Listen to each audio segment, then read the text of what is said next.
है। आज की इस प्रेस वार्ता को संबोधित करने के लिए हमारे बीच में राजस्थान की विधानसभा में 7 बार के विधायक और राजस्थान के उप नेता प्रतिपक्ष आदरणीय राजेंद्र राठौड़ जी हैं। हमारे साथ ही राजस्थान सरकार के पूर्व मंत्री और भारतीय जनता पार्टी के प्रदेश मंत्री आदरणीय जितेंद्र गोठवाल जी हैं। हमारे मीडिया के प्रभारी पंकज जोशी जी, निमिषा गौड़ जी, अशोक शेखावत जी हमारे बीच में है। मैं आदरणीय राठौड़ साहब से आग्रह करूंगा कि वो अपनी बात रखें।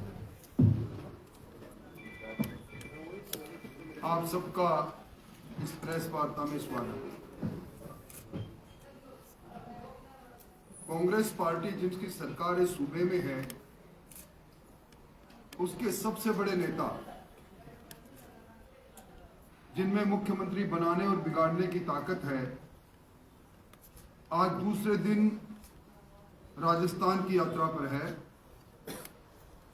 4 साल बाद राहुल गांधी जी की ये भारत जोड़ो यात्रा राजस्थान में कांग्रेस जोड़ो की कृत्रिम यात्रा बनती जा रही है।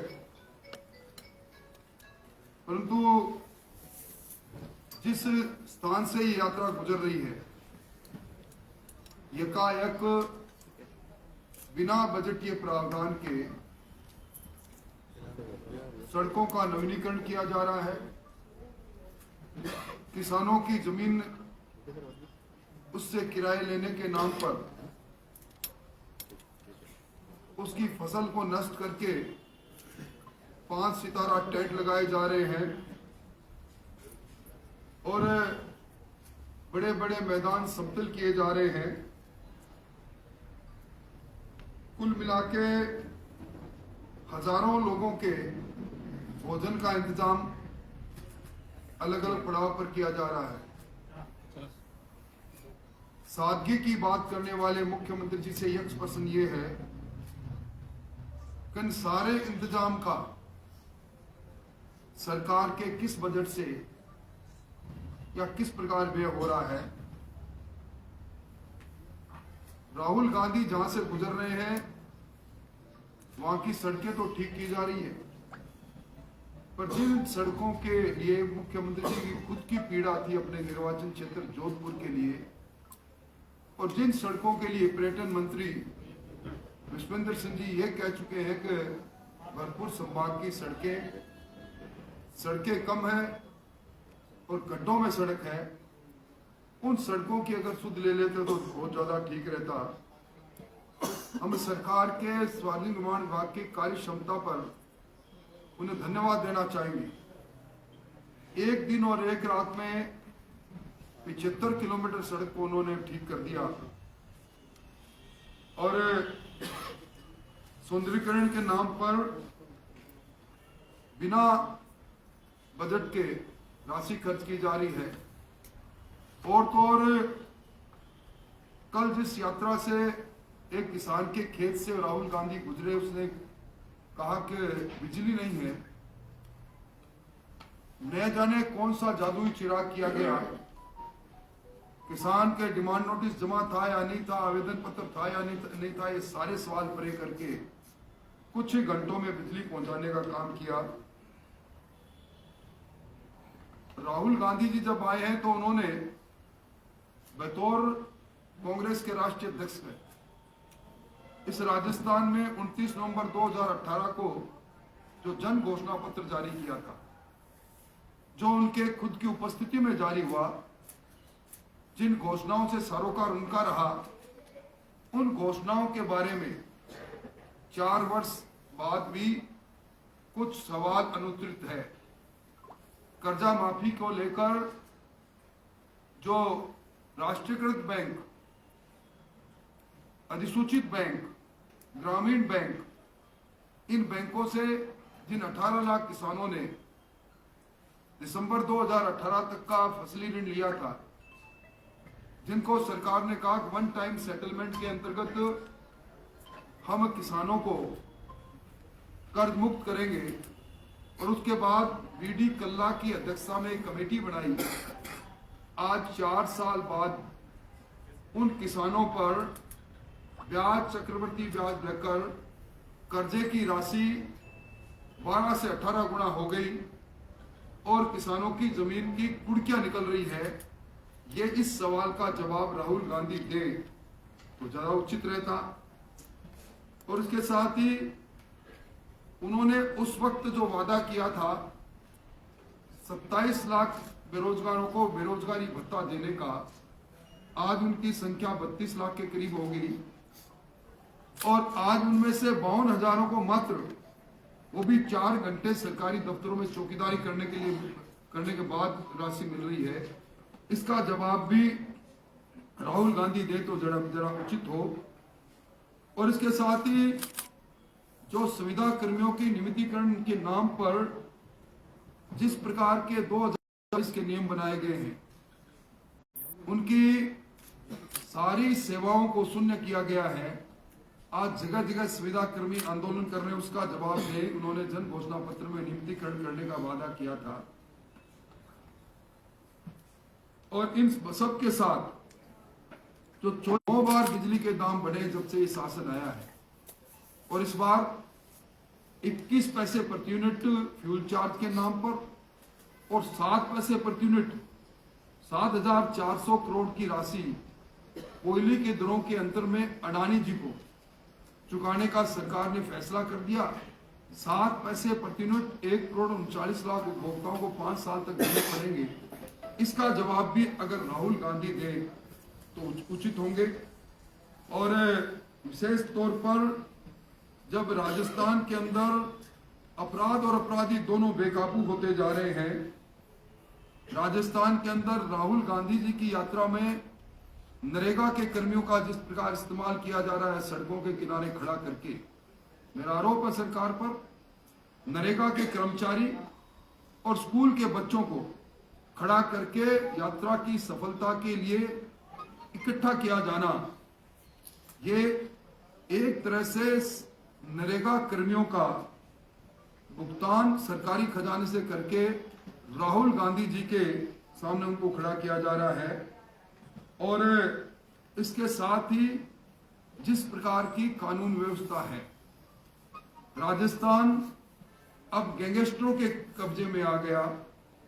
राजस्थान के अंदर Lawrence gang, Sampat Nehra gang, Goldy Brar gang और रोहित गोदारा गैंग, इन गैंगों के जिस प्रकार ये प्रोटेक्शन राशि वसूल कर रहे हैं, जिस प्रकार ये रंगदारी वसूल कर रहे हैं और यदा कदा पुलिस पर शिकायत होने पर भी कार्रवाई नहीं हो रही।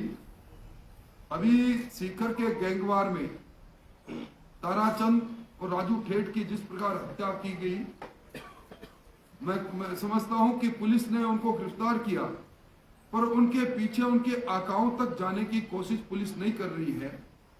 ये गैंगस्टर को एक तरह से पनाह देने का काम है। आज सुरुई में एक दलित नौजवान कार्तिक भील की हत्या शिवगंज में, ये भी एक अनुत्तरित सवाल है। और राहुल गांधी जी जिन जिलों में जा रहे हैं, जिस विधानसभा में जा रहे हैं, वहां विशेष तौर पर कोटा और झालावाड़ में जो अतिवृष्टि से फसल नष्ट हुई थी, जिनका मुआवजा पिछले 5.5 महीने से लंबित था, किसान आक्रोशित नहीं हो जाए, उनको रातों रात वो स्वीकृति जारी की जा रही है। अन्य जिलों से खाद की आपूर्ति रोककर इन जिलों में खाद की आपूर्ति की जा रही है। अन्य जिलों में विद्युत की कटौती करके इन जिलों में विद्युत दी जा रही है। इसीलिए इन सारी व्यवस्थाओं के लिए अन्य जिले के लोग ये चाहते हैं कि राहुल गांधी जी आए तो कम से कम उनकी सड़कें ठीक हो जाएगी, उनको खाद मिल जाएगा, उनको मुआवजा मिल जाएगा और उनको बिजली मिल जाएगी। ये इस प्रकार का दिखावटी नाटक कांग्रेस कर रही है। मैं समझता हूं कि सबसे बड़ा दुर्भाग्य है आज राजस्थान के अंदर 2849 घोषित अपराधी, प्रोक्लोन ऑफेंडर, ये फरार हैं और 2803 इनामी जिन पर पुलिस ने इनाम कर रखा है, वो अपराधी पुलिस की पकड़ से बाहर है।